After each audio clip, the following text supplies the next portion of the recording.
Bab 206. Bisnis Menara Bangau Putih sedang meroket, dan ketika bisnis Menara Bangau Putih sedang booming, yang paling kesal dan sedih adalah keluarga Pang. Tahukah Anda, Menara Bangau Putih adalah bisnis keluarga Pang. Pang Zun secara pribadi membeli tanah tersebut untuk bisnis keluarga Pang, dan kemudian dia merenovasinya. Keluarga Pang menghabiskan setidaknya 1.000 atau 2.000 tael perak untuk itu, tapi mereka hanya menghabiskan banyak uang. Menara Bangau Putih tiba-tiba dijual oleh Pang Zun sebelum bisa menghasilkan uang bagi keluarga Pang. Sebenarnya tidak masalah kalau dijual, tapi melihat perkembangannya sekarang, itu sangat disayangkan. Namun poin kuncinya adalah setelah penjualan, Menara Bangau Putih berkembang pesat di tangan orang lain, dan tiba-tiba menjadi hotspot di seluruh kota Rongdong. Bahkan orang awam pun dapat melihat bahwa pemilik baru Menara Bangau Putih sedang mencetak banyak uang. Dalam hal ini, seperti memotong daging keluarga Pang dengan pisau tumpul. Pang Wenhe menghela nafas dan mengutuk anaknya lebih dari sekali.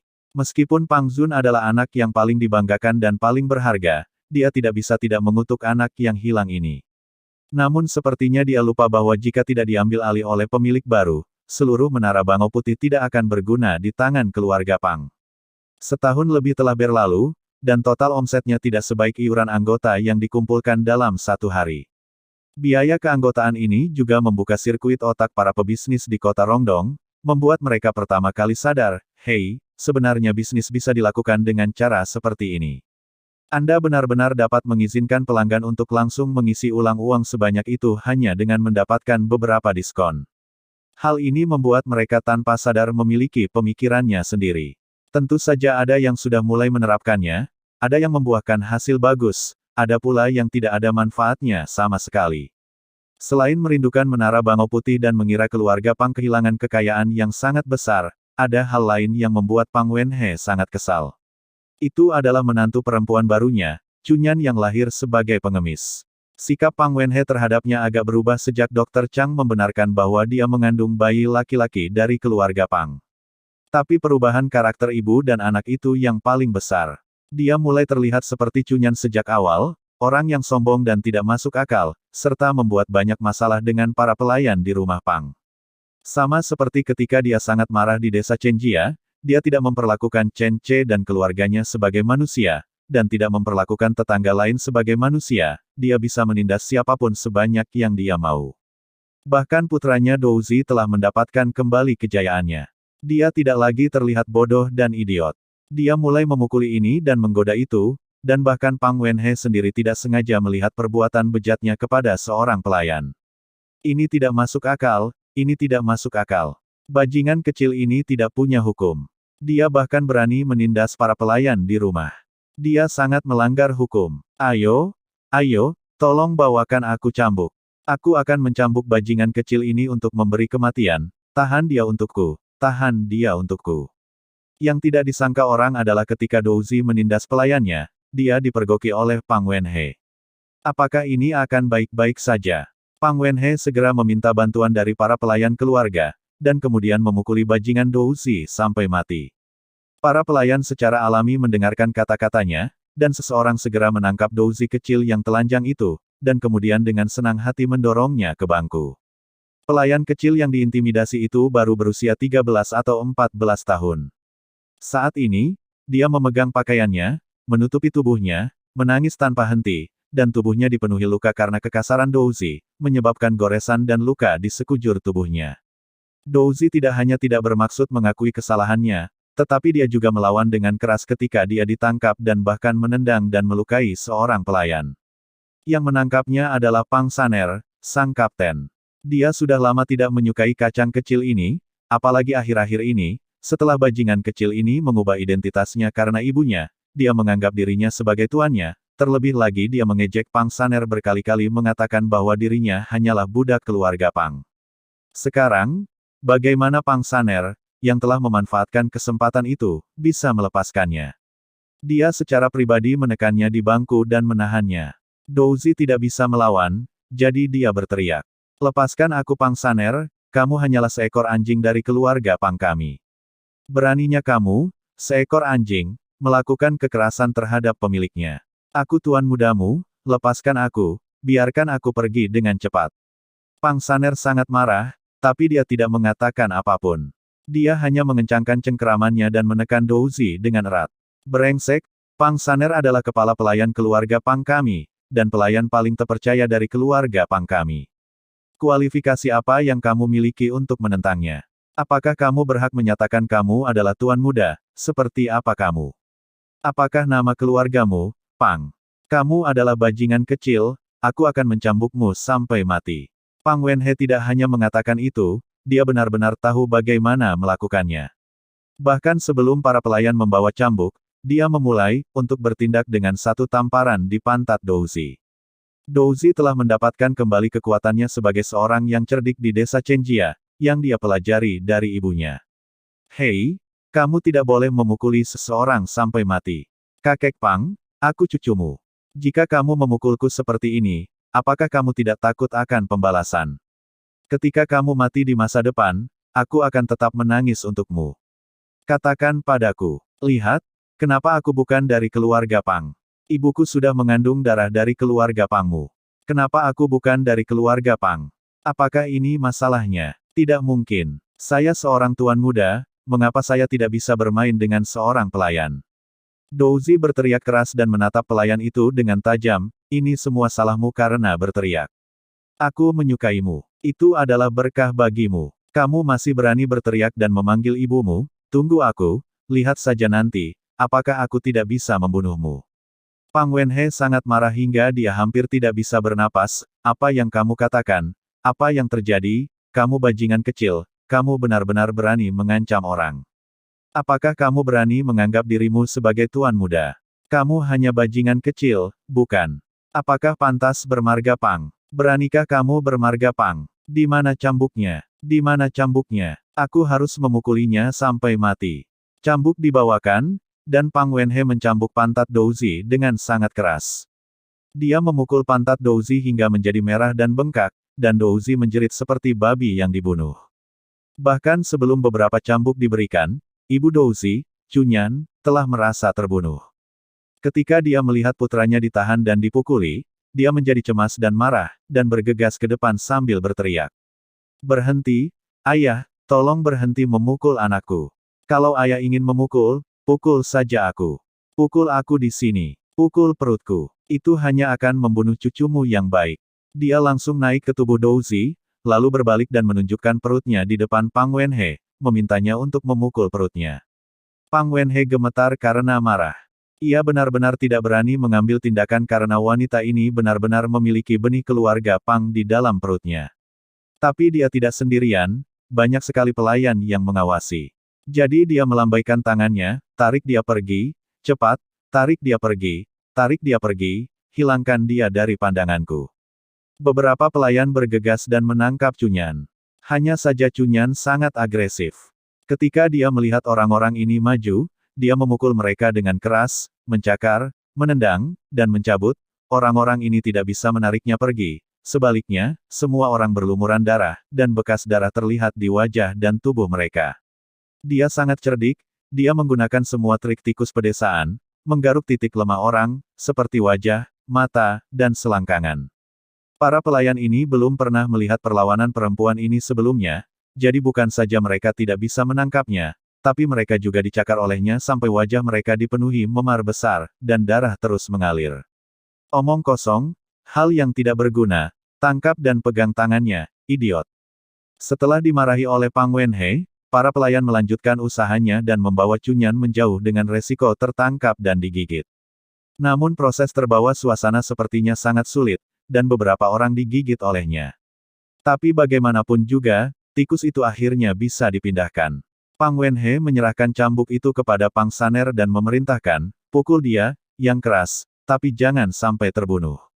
Aku harus memberikan pelajaran panjang pada bajingan kecil ini. Pang Saner dengan bersemangat mengambil cambuk, jangan khawatir, Tuan, saya pasti akan mengajari saudara Douzi ini dengan baik, hehehe. Sebelum pemukulan, Douzi berteriak berulang kali.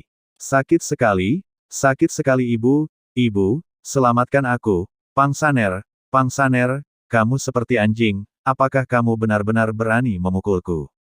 Ketika ayahku kembali, aku akan mengulitimu dan mencambukmu. Aku bisa memotong ototmu atau meminum darahmu. Dasar binatang buas, jangan pukul aku. Semakin keras teriakan Douzi, Pang Saner semakin bersemangat. Setelah berkali-kali dipermalukan oleh orang ini, bagaimana mungkin Pang Saner membiarkannya begitu saja ketika akhirnya mendapat kesempatan untuk mengalahkannya. Tanpa mengucapkan sepatah kata pun, dan mengabaikan permintaan belas kasihan Douzi dan kutukan kejam Cunyan, dia dengan cepat mengangkat cambuknya dan mencambuknya dengan keras. Sekali, dua kali, tiga kali. Tanpa Cunyan bisa menghentikannya, Pang Saner memukulinya dengan gembira. Pemukulan berlanjut hingga punggung, bokong, dan paha Douzi berlumuran darah. Otot dan tulangnya tidak terluka, namun kulit dan dagingnya benar-benar memar. Hal ini bisa dikatakan Pang Saner menghembuskan nafas amarah yang dahsyat pada dirinya sendiri. Douzi juga membayar mahal untuk mulutnya yang judes. Hudo, yang bersembunyi di kegelapan, berpura-pura masuk, seperti baru mengetahui semua ini dan bergegas mendekat. Hentikan, Tuan, kakak ketiga, hentikan dengan cepat. Sekarang Douzi dan yang lainnya adalah anggota keluarga Pang kita tidak boleh menyiksa mereka terlalu banyak. Anak dalam perut bibi Cunyan itu penting. Tuan, lihat, dia pingsan, kenapa kalian tidak segera memanggil dokter? Cunyan sudah pingsan berkali-kali, dia pingsan dan bangun lagi. Tentu saja dia tidak benar-benar pingsan, dia hanya berpura-pura, mencoba membuat Pang Wenhe melihatnya, membuatnya berubah pikiran, dan menyelamatkan Douzi dari hukuman. Namun dia berpura-pura pingsan hingga sebenarnya dia pingsan sungguhan. Pang Wenhe tetap berpura-pura tidak melihatnya, dan tidak ada satupun pelayan yang memeganginya yang ingin mengatakan bahwa dia pingsan, karena mereka juga tidak bodoh, mereka bisa melihat kepalsuannya, kemampuan aktingnya pada pandangan pertama, jadi tidak peduli bagaimana dia berpura-pura, para pelayan mengabaikannya sampai Hudo muncul. Identitas Hudo saat ini adalah murid favorit Pang Zun, dan dia juga satu-satunya anak di keluarganya yang kemungkinan besar akan menjadi siswa sekolah menengah di masa depan. Jadi beban perkataannya masih sangat berat. Pang Wenhe mendengus dingin dan menyuruh Pang Saner berhenti. Bab 207. Kemampuan akting Hudo benar-benar sempurna. Begitu dia muncul, dia berpura-pura khawatir dan bersimpati dengan cedera Douzi, dan dia juga sangat khawatir dengan anak dalam perut Cunyan. Hal ini tidak hanya membuat Cunyan terharu tetapi juga membuat keluarga Pang merasa cemas. Kemampuan aktingnya diakui karena semua orang mengira dia benar-benar menunjukkan perasaannya yang sebenarnya. Oleh karena itu, bahkan orang-orang seperti Pang Saner memberi banyak wajah pada Hudo. Begitu Hudo keluar, dia berhenti memukul orang. Setelah menerima perintah Pang Wenhe, Pang Saner dan yang lainnya membawa Douzi kembali ke kediamannya. Cunyan juga dibantu kembali. Hudo mengikuti dan meminta para pelayan untuk membantu mencarikan dokter. Mereka melihat bahwa dia dengan tulus melakukan yang terbaik. Bajingan-bajingan ini benar-benar memukuli Douzi kecilku seperti ini. Pang Saner dan Pang Wenhe itu, dua orang ini, aku harus menemukan cara untuk membunuh mereka semua di masa depan. Saat Cunyan memeriksa luka putranya Douzi, dia menangis dan mengucapkan kata-kata kasar. Hudo mencibir dalam hatinya, wanita ini benar-benar tidak mengerti, apa yang bisa dia lakukan untuk membunuh mereka. Apakah bohong kalau dia lupa identitas dia sebenarnya? Apa dia benar-benar mengira dia punya anak laki-laki dari keluarga Pang? Belum lagi itu hanya karangan saja, kalaupun dia benar-benar mengandung anak Pang Zun, jika ibu dan anak tersebut bertindak arogan seperti ini, cepat atau lambat mereka akan disiksa sampai mati. Hudo tidak pernah membayangkan bahwa Douzi akan menindas dan memperkosa seorang pelayan kecil. Hudo mengira Tuan Chen Che telah menunjukkan sedikit intoleransi ketika dia berbicara tentang berurusan dengan ibu dan anak ini. Sekarang Hudo memikirkan intoleransi Tuan Chen, dan tiba-tiba merasa bahwa Tuan Chen terlalu baik, harusnya mereka benar-benar disingkirkan lebih awal. Bagaimanapun, apa yang terjadi baru-baru ini dan hari ini benar-benar menjijikkan bagi Hudo. Hal ini membuat dia, seorang anak laki-laki besar dengan pandangan benar, tiba-tiba mengerti bahwa kedua ibu dan anak ini memang memiliki jalan kematiannya masing-masing. Akibatnya, Hudo mau tidak mau mempercepat rencana hukuman bagi mereka. Rencana hukumannya yang disusun Chen Che sebenarnya sangat sederhana, yaitu untuk memperkuat keinginan mereka dan membiarkan ibu dan anak melihat harapan mereka untuk menjadi manusia berkuasa dari altar dan kemudian menghancurkannya berkeping-keping. Segera, Hu Douzi memulai rencana pertamanya. Tetap saja, menggunakan surat Pang Zun untuk memberi Douzi hadiah tertentu setelah dia dipukuli. Ketika Hu Dou menunjukkan surat Pang Zun kepada Pang Wenhe merasa seperti baru saja makan kotoran. Apa? Pang Zun mengalahkan binatang kecil itu dan dia ingin aku memberinya rumah. Dan memberinya 1000 tael perak untuk memulihkan kesehatannya. Siapa dia? Dia membutuhkan 1000 tael perak untuk menopang tubuhnya. Mungkinkah dia bingung? Bolehkah? Binatang kecil ini, baru saja dibawa oleh perempuan jalang itu, dan dia bukan anak kandung Pang Zun. Dia merasa putranya menamparkan wajahnya. Itu hanya pukulan bagi Douzi, tetapi Pang Zun, putranya, sebenarnya mensubsidi dia dan memberinya sebuah rumah. Yang dia berikan kepadanya adalah sebuah rumah komersial di lokasi yang sangat bagus milik keluarga Pang, terletak di dekat Menara Bangau Putih, jalan kurang dari 100 langkah. Rumah ini bernilai setidaknya 2000 tael, memiliki 8 pintu depan dan luas total 2000 meter persegi. Rumah-rumah ini dibuka untuk beberapa jenis toko. Sekarang Pang Zun ingin Pang Wenhe memberi perintah untuk memindahkan semua toko tersebut kepada Douzi sebagai kompensasi, dan biaya pemindahan para pedagang tersebut harus ditanggung oleh keluarga Pang. Ini pendarahan hebat. Pang Wenhe menolak dan menulis surat kepada Hu Dou dan memintanya untuk mengirimkannya kepada Pang Zun. Dalam surat tersebut, dia berusaha sekuat tenaga untuk menahan amarahnya dan menjelaskan situasinya kepada Pang Zun, menyuruhnya untuk tidak bertindak karena marah dan berhenti, melindungi kedua ibu dan anak, tidak layak untuk cinta Pang Zun. Tapi tak lama kemudian Pang Zun membalas, menyuruh Pang Wenhe untuk tidak banyak bicara. Dia hanya menyukai Cunyan, dan ada rahasia besar yang tersembunyi dalam dirinya. Rahasia ini bisa terungkap setelah dia melahirkan anak itu. Biarkan keluarga Pang memperoleh keuntungan beberapa kali lebih banyak, tetapi sekarang tidak lebih dari sebuah investasi. Rahasia ini benar-benar menghilangkan akumulasi kemarahan Pang Wenhe. Ternyata Pang Zun tidak melakukan sesuatu secara sembarangan, dia punya tujuan. Apa yang ada dalam diri wanita jalang ini yang sebanding dengan usaha merepotkan anakku? Kemarahan Pang Wenhe telah berubah menjadi rasa ingin tahu. Pada saat yang sama, disepakati juga untuk mengalihkan bagian dari properti ini. Oleh karena itu, di bawah naungan Hu Dou, bagian dari properti ini mengubah penggunanya tanpa sepengetahuan dewa atau hantu.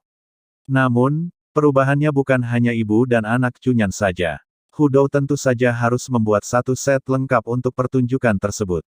Dia juga membuat akta tanah palsu dan memberikannya kepada Cunyan, sehingga Cunyan bisa menyimpannya di dekatnya seperti harta karun. Saat ini, dialah yang benar-benar dipercaya, bahwa Hu Dou dapat membantu ibu dan putranya menjadi kaya. Dia diam-diam menyelinap keluar rumah dan melihat ke 8 pintu. Pintu itu bernilai ribuan tael perak. Pintu itu tidak lebih buruk dari Menara Bangau Putih. Dengan benda ini di tangannya, Cunyan tiba-tiba merasa bahwa dirinya adalah orang yang sukses. Namun Hu Dou masih merasa itu belum cukup. Di bawah naungan Hu Dou, Cunyan mulai giat mengelola bisnis keluarga Pang. Meski hanya terlibat sebagian, namun juga merupakan bisnis kain dan tekstil terpenting keluarga Pang. Hal ini membuat Pang Wenhe sangat marah, namun ia pun ikut malu melanjutkan untuk terus berdebat dengannya, karena menurut apa yang dikatakan Pang Zun dalam suratnya, identitas wanita ini tidak sederhana. Jangan lihat perasaannya seperti dia meninggalkan seseorang. Tapi di masa depan, setelah identitas aslinya terungkap, dia akan menjadi sangat hebat. Pang Wenhe mengkhawatirkan hal ini, jadi dia tidak berani menolak sepenuhnya niatnya, jadi dia memberinya 2 toko dan memintanya berbisnis sendiri. Akibatnya, Pang Wenhe terkejut saat mengetahui bahwa dia hanya diperbolehkan mengelola 2 toko kain sederhana. Kedua toko kain ini awalnya sangat sepi, dan produk yang mereka jual setiap tahun berada di ranking terbawah di antara bisnis milik keluarga Pang yang lain. Namun sejak dia mengambil alih, penjualan 2 toko kain sederhana ini meningkat pesat.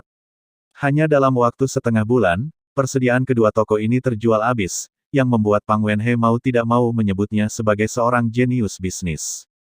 Hanya Hu Dou yang tahu betapa sulitnya mengatur orang yang berbeda untuk membeli pakaiannya setiap hari. Namun bagaimanapun juga, Pang Wenhe mengubah segala persepsi tentang wanita ini, berpikir bahwa dia benar-benar memiliki sesuatu dalam dirinya, dan bahwa cinta putranya kepada orang yang salah tidak sia-sia.